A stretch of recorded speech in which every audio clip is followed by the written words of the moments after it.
یہ تصویر ہی دل کو چیر دینے والی ہے۔ کبھی جس امت نے علم کے آفتاب چمکائے، انصاف کے دریا بہائے، یعنی یہ امت علم و حکمت، بہادری اور عدل کی پہچان تھی۔ اندلس کی چکا چوند روشنیوں سے بغداد کی بیت الحکمت تک ہمارے اسلاف نے دنیا کو علم کی شمع سے روشن کیا۔ سائنس، طب، فلکیات، ریاضی، ہر شعبے میں ان کی تحقیقات اور ایجادات نے انسانیت کو نئی راہیں دکھائیں۔ وہ فتح مند تھے، لیکن آج امت کہاں ہے؟ اسلاف نے جو عظمت کے محلات بنائے تھے، امت آج انہی کے کھنڈرات میں پڑی ہوئی ہے۔ گمشدہ عظمت کے ٹکڑے ان کے قدموں میں بکھرے پڑے ہیں۔ خاموش حالی کی چادر نے اس کی آواز دبا رکھی ہے اور مستقبل پر اندھیرے کے بادل چھائے ہیں۔ کیا یہی تھا مقدر؟ کبھی بغداد کی راتوں کو چاندنی کرنے والے، قرطبہ کے میناروں سے آفاق کو روشن کرنے والے، آج کیوں اپنی شناخت کے لیے ترستے ہیں؟ کیوں ہماری خاموشی ظلم کے آگے سپر ڈالتی محسوس ہوتی ہے؟ ہر طرف بکھراؤ، ہر طرف بے چارگی۔ کیا ہم نے سوچا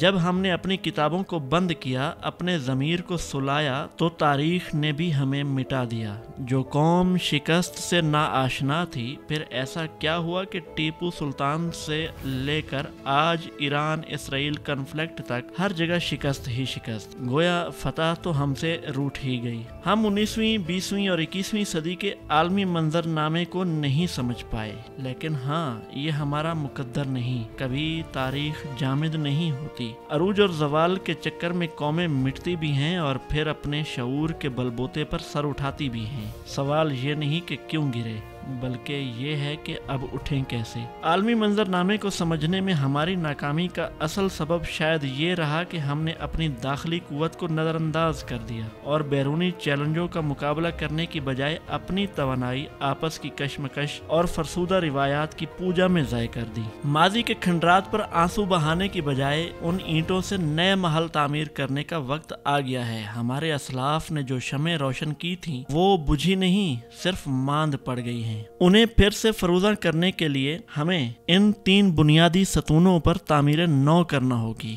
وہ 3 ستون ہیں: علم، اخلاق اور وحدت۔ روٹی رٹا اور فرسودہ نظام کو ترک کر کے تنقیدی سوچ، تخلیقی صلاحیت، مسئلہ حل کرنے کی مہارت اور اخلاقی اقدار پر مبنی تعلیم کو اولین ترجیح بنانا ہوگا۔ تعلیم کو دوسروں کے مرہون منت ہونے کی بجائے اپنی تحقیق، اپنی ایجادات، اپنے حل تلاش کرنے ہوں گے۔ دیانت، امانت، رحم دلی، برداشت اور مستقل مزاجی جیسی اسلامی اقدار کو فرد اور معاشرے میں مرکزی حیثیت دینا ہوگی۔ یہی وہ نرم طاقت ہے جو حقیقی عزت دلاتی ہے۔ نسلی، لسانی، فرقہ وارانہ تعصبات سے بالاتر ہو کر مسلم امہ کے مشترکہ مفاد اور انسانی بھلائی پر توجہ مرکوز کرنا ہوگی۔ مسلم ممالک کے درمیان مضبوط اقتصادی بلاکس، باہمی تجارت، مشترکہ انفراسٹرکچر اور علم و ٹیکنالوجی کے تبادلے کو فروغ دینا ہوگا اور اپنی اجتماعی قوت کو پہچاننا ہوگا۔ گمشدہ عظمت کا ماتم ہمیشہ کے لیے نہیں ہو سکتا۔ ہمارے قدموں میں بکھرے ٹکڑے ماضی کے نشان نہیں،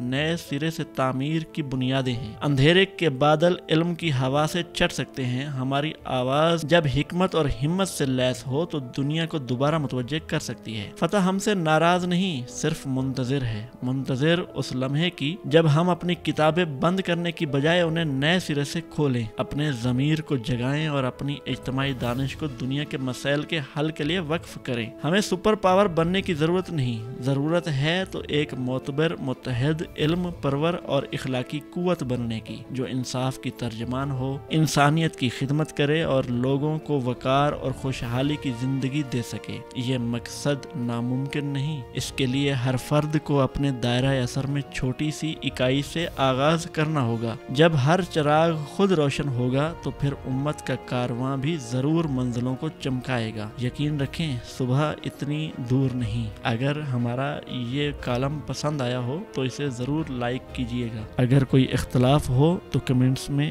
ضرور کیجئے۔